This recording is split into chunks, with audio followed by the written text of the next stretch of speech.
No silêncio pesado da noite, a sombra da dívida paira sobre muitos. Não a dívida financeira, mas uma outra, mais insidiosa, a dívida espiritual. Uma dívida forjada por uma interpretação equivocada, um peso que gera culpa onde deveria haver liberdade.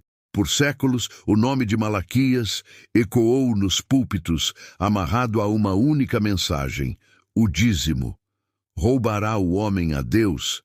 Ressoa em muitas mentes como um grilhão.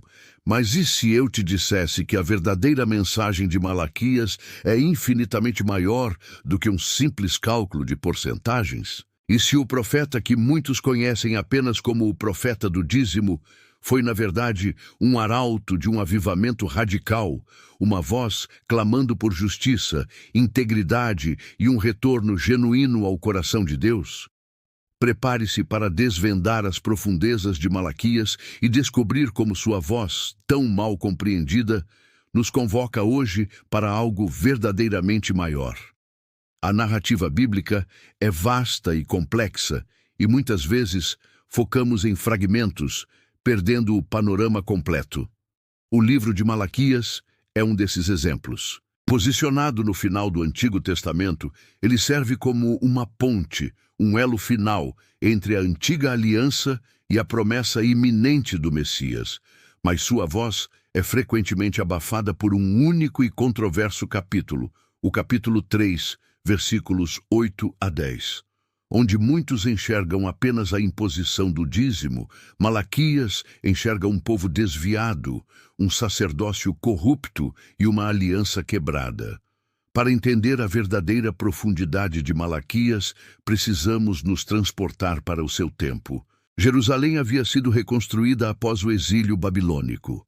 O templo estava de pé novamente. Parecia que tudo estava voltando aos eixos. No entanto, por trás da fachada de normalidade, a espiritualidade do povo de Israel estava em frangalhos. Não era uma questão de falta de rituais, mas de falta de coração. O culto se tornou mecânico. Os sacrifícios eram ofertas mancas e imperfeitas. O casamento era desonrado e a justiça social era uma piada. Os sacerdotes, que deveriam ser exemplos de santidade e guardiões da lei, estavam à frente da apostasia, desprezando o nome de Deus. É nesse cenário de desilusão e frieza espiritual que Malaquias surge. Seu nome, que significa meu mensageiro, é um indicativo de seu propósito. Ele não se apresenta com grandes visões ou atos milagrosos, mas com uma série de diálogos e acusações diretas. O livro é estruturado como uma série de perguntas e respostas entre Deus e seu povo, onde Deus confronta a superficialidade e a hipocrisia de Israel. O primeiro grande ponto que Malaquias aborda é o desprezo pelo nome de Deus. Ele não está falando apenas de blasfêmia aberta, mas de um desprezo sutil, manifestado na atitude do povo e dos sacerdotes em relação ao culto e às ofertas. Os sacerdotes aceitavam animais cegos, aleijados ou doentes para o sacrifício, ofertas que nem mesmo um governador humano aceitaria. Isso não era apenas uma violação da lei, era um insulto direto ao Deus que eles professavam servir. A santidade de Deus estava sendo trivializada. A grandeza de Deus, a majestade do Criador do universo, estava sendo reduzida a um ritual vazio. E é neste contexto de desprezo generalizado que chegamos à questão do dízimo.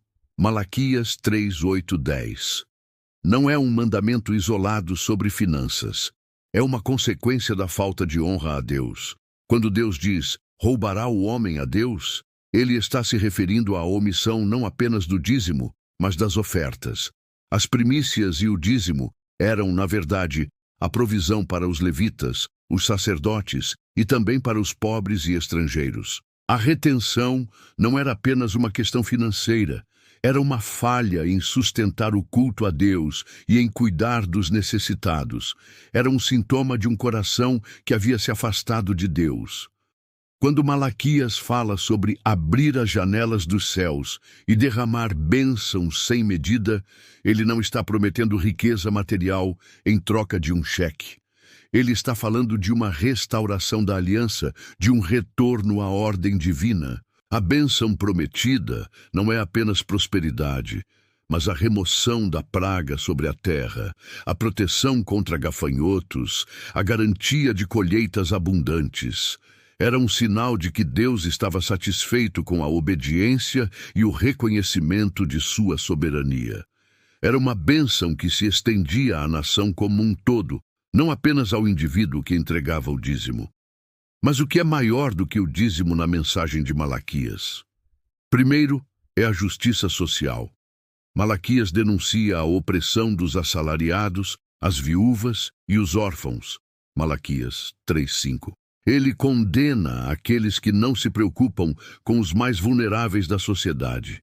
A verdadeira adoração a Deus, para Malaquias, não se limitava ao templo, mas se estendia ao tratamento justo e compassivo de todos.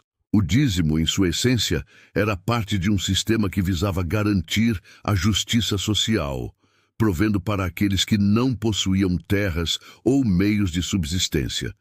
A falha no dízimo era uma falha na justiça. Segundo, é a integridade do casamento e da família. Malaquias repreende duramente aqueles que se divorciam de suas esposas com perfídia, poluindo a santidade do casamento. Malaquias 2:13-16. Ele enfatiza que Deus é testemunha do pacto conjugal e odeia o divórcio. Para o profeta, a restauração da nação começaria com a restauração da família, a unidade básica da sociedade. A santidade da vida doméstica era tão importante quanto a do templo. Terceiro, e talvez o mais importante, é o chamado ao arrependimento genuíno e ao retorno a Deus.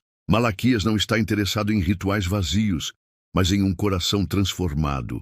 Voltem para mim, diz o Senhor. Malaquias 3:7. Este é o cerne de toda a sua mensagem. Não é sobre fazer mais, mas sobre ser diferente. É sobre uma mudança de atitude, uma reavaliação dos valores, um retorno à lealdade e ao amor a Deus. O dízimo e as ofertas eram apenas manifestações exteriores de uma condição interior. Se o coração não estivesse em aliança com Deus, nenhuma oferta seria aceitável. Finalmente, Malaquias aponta para o futuro, para a vinda do mensageiro da aliança, o próprio Senhor, que viria para purificar o sacerdócio e estabelecer a justiça. Malaquias 3:1. Ele anuncia a vinda de Elias, que prepararia o caminho para o grande e temível dia do Senhor. Malaquias 4:5. Esta é a promessa da vinda do Messias, que traria a purificação final e a restauração completa.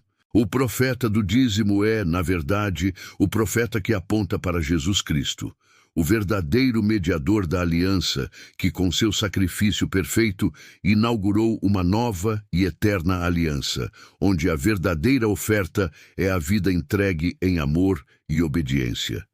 Portanto, quando olhamos para Malaquias hoje, não podemos nos prender apenas à questão financeira. A sua mensagem é um espelho para a nossa própria condição.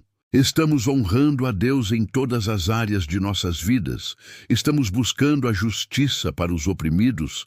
Estamos cultivando a integridade em nossos relacionamentos. Estamos vivendo um evangelho que se manifesta em ações e não apenas em palavras. A verdade de Malaquias transcende o tempo e a cultura. Ele nos desafia a olhar para além das aparências, para o coração da nossa fé. Não sou o profeta do dízimo, Malaquias grita através dos séculos. Fui usado para algo maior. Fui usado para chamar um povo de volta à aliança, à santidade, à justiça e, acima de tudo, a um relacionamento autêntico com o Deus vivo. E este é o convite para você hoje. Se você sente que sua fé tem sido reduzida a rituais ou obrigações, se a culpa pesa mais que a liberdade, saiba que a mensagem de Malaquias te chama para algo maior. Não para a perfeição, mas para a rendição. Não para mais regras, mas para um coração transformado. A verdadeira oferta que Deus deseja é a sua vida. É o seu amor, a sua obediência, a sua busca pela justiça. Se você anseia por essa liberdade, por essa conexão profunda com o Criador, então comece agora. Busque as Escrituras, ore e renda-se àquele que anseia por uma aliança verdadeira com você. O dízimo é uma manifestação externa de um coração rendido. A verdadeira bênção está na rendição total ao Autor da vida, que nos ama e nos convida para um propósito eterno. Abrace essa verdade e experimente a plenitude que só uma vida entregue a Ele pode proporcionar.